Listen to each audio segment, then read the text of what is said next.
DNA मित्रों, जिस वक्त मुनीर बांग्लादेश में मोहम्मद यूनुस के साथ मिलकर डिफेंस डील की तैयारी कर रहा है, उसी समय मुनीर का एक बयान वायरल हो रहा है। आज मुनीर के इस बयान को डिकोड करना जरूरी है क्योंकि यह बयान पाकिस्तान की हार का प्रमाण है। डीएनए मित्रों, मुनीर बार बार यह कहता रहा है कि उसकी फौज ने अपनी बहादुरी के दम पर ऑपरेशन सिंदूर में जीत हासिल की।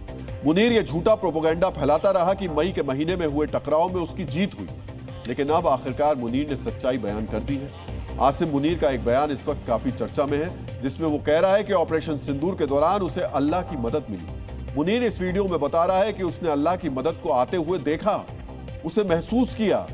मुनीर ने किसी हाफिज यानी कुरान के ज्ञाता की तरह कैसे कुरान की आयतें पढ़कर ऊपर से आती हुई मदद की व्याख्या की, आपको भी बहुत गौर से देखना चाहिए।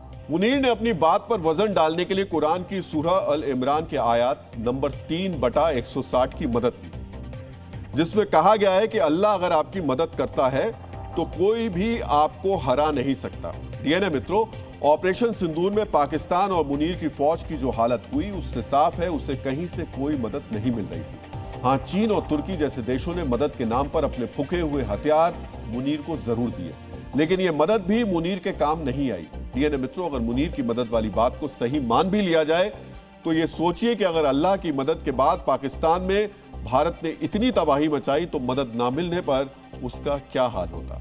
मुनीर के इस बयान के असल मायने तो सिर्फ यही है कि वो अपनी फौज की हार को छिपाने के लिए धार्मिक कार्ड खेल रहा है। ये फील्ड मार्शल की हताशा की निशानी।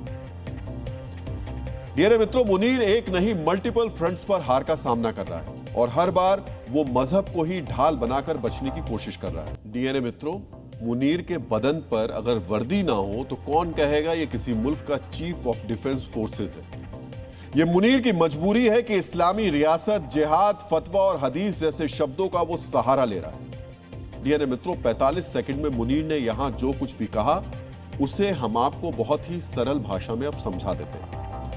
मुनीर ने कहा, जिहाद का हुक्म देने का हक सिर्फ सत्ता पर बैठे व्यक्ति को है।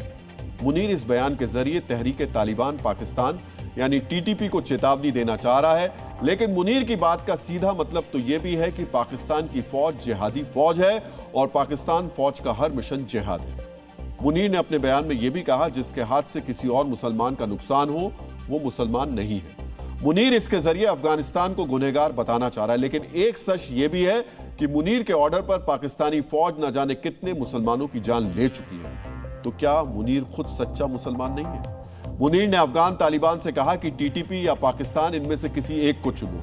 डीएनए मित्रों, मुनीर का यह अल्टीमेटम दिखावा है और यह दिखाता है कि पाकिस्तान के पास अफगानिस्तान के हमलों का कोई तोड़ नहीं है, इसीलिए वो मजहब के नाम पर अफगानिस्तान से समझौता करना चाहता है। डीएनए मित्रों, मुनीर ने खुद को पाकिस्तान का सीडीएफ यानी चीफ ऑफ डिफेंस फोर्सेस तो घोषित कर दिया, लेकिन सच्चाई यह है कि मुल्क में उसे लेकर असंतोष बढ़ता जा रहा है। यही वजह है कि मुनीर ने अब मजहब का सहारा लेना शुरू कर दिया है। मुनीर ने 10 दिसंबर को इस्लामाबाद में पाकिस्तान के उलेमाओं की एक बैठक बुलाई।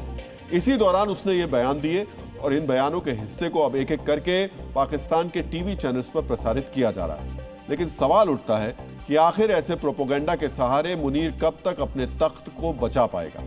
एक दिन ऐसा जरूर आएगा जब मुनीर का यह मजहबी एजेंडा फेल हो जाएगा। डीएनए मित्रों, मुनीर के लिए अमेरिका के राष्ट्रपति ट्रंप ही शायद सर्वोच्च शक्ति है, क्योंकि पूरी दुनिया जानती है कि ऑपरेशन सिंदूर के दौरान भारत के प्रकोप से बचने के लिए मुनीर ट्रंप की शरण में गया था। खुद मुनीर ही 10 बार कह चुका है कि ट्रंप ने ही सीजफायर करवाया था। हालांकि भारत ये साफ कर चुका है कि सीजफायर का फैसला पाकिस्तान के गिड़गिड़ाने पर किया गया और इसमें कोई तीसरा पक्ष शामिल नहीं था।